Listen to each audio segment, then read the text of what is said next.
The little girl's hand was shaking in his palm when the police officer pointed at her and asked, "Is she with you?" Without hesitation, the single father looked down at the frightened child clinging to his coat and answered calmly, "Yes, she's with me." He had no idea who she was. Before we continue this emotional story, if you believe in kindness, second chances, and the power of simple human compassion, please take a moment to like this video, leave a comment, share it with someone who needs a reminder that goodness still exists in the world, and subscribe to the channel, Kindness Stories. Your support helps these stories reach more hearts. It was a bitterly cold evening, the kind that made the wind feel like tiny knives against the skin. The city streets were busy with people rushing home, their collars turned up and their eyes fixed ahead, too tired or too distracted to notice the small details around them. Neon lights reflected on wet pavement from the afternoon rain, and the air smelled faintly of gasoline and roasted chestnuts from a nearby vendor. Daniel Carter walked slowly along the sidewalk, his young son Ethan asleep on his shoulder.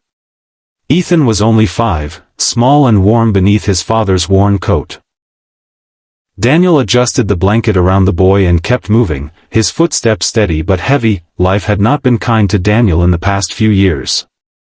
His wife, Lily, had passed away after a long illness, leaving him alone to raise Ethan. The grief had hollowed him out, but fatherhood gave him a reason to keep going. Every day he worked 2 jobs, one at a small mechanic shop during the day and another delivering food at night, just to keep a roof over their heads.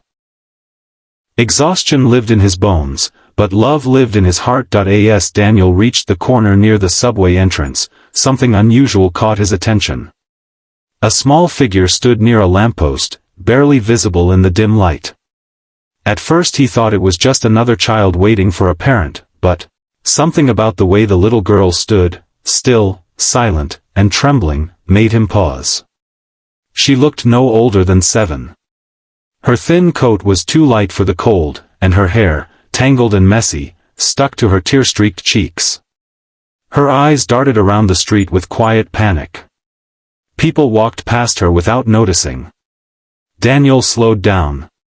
Something in his chest tightened. He had seen that look before. It was the same look Ethan had worn at the hospital the day Lily never came home. Daniel gently shifted Ethan on his shoulder and stepped toward the girl. Up close, he could see her small fingers clenched into fists, her lips pale from the cold. She looked at him like a frightened animal ready to run. Daniel knelt down slightly so he wouldn't seem so tall or intimidating. He didn't ask questions right away. He simply took off his scarf and wrapped it around her shoulders. The girl didn't resist, but she didn't speak either. Her eyes were wide, uncertain. Daniel looked around the street. No frantic parents. No one searching. No one calling her name. Just crowds passing by like rivers of strangers. He sighed quietly. Then suddenly, the sound of sirens cut through the air.